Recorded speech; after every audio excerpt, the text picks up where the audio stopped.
Magandang araw muli guys.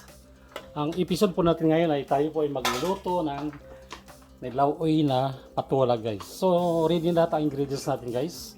Magdagdag na lang tayo. Nagpakulo na ako ng water.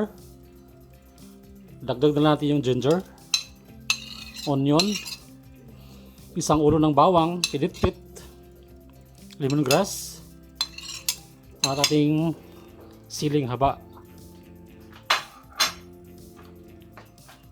Okay guys, pakuluin lang natin to.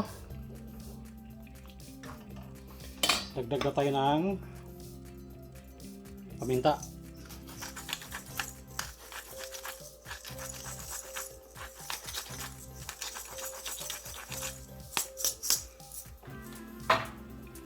Konting salt lang guys.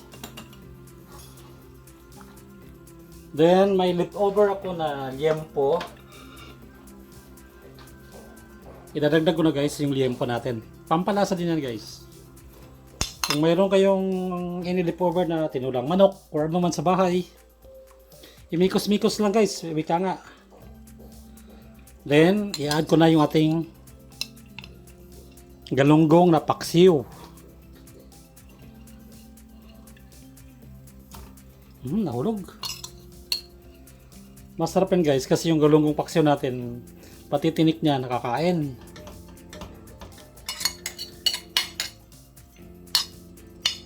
Ang sunod yan guys, idadagdag natin ang ating patola.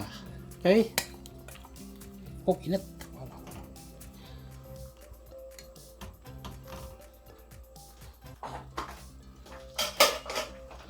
Takpan natin guys, mga 2 to 3 minutes guys. Pakuluin lang natin yan. Hindi natin kailangan i-overcook natin gulay. Okay? Guys, tingnan natin kung pwede na. Okay guys, pwede na ang ating patola. Luto na siya. Hindi natin kailangan i-overcook to. Tsaka tayo magdadagdag ngayon ng coconut meat or buko. Yung pang buko salad guys, dagdag natin. Yan, ay ibang lawo ito guys. Itong pagkain na to, usually kami nagluluto nito, part ng Visayas or Mindanao. So flex ko lang sa inyo, share ko lang sa inyo. Ngayon, magdadagdag tayo ng konting asin kasi kulang ang alat. Okay? Yan guys, ang pinakahuli natin ilagay guys ay ang ating kamunggay. Okay, malunggay o kamunggay. Ginagalong ko na paglagay yan guys para hindi magkalat sa ating gulay. Okay? Yan lang guys. 1 to 2 minutes, luto na yung ating malunggay. Or 1 minute to 1 minute guys, pwede na.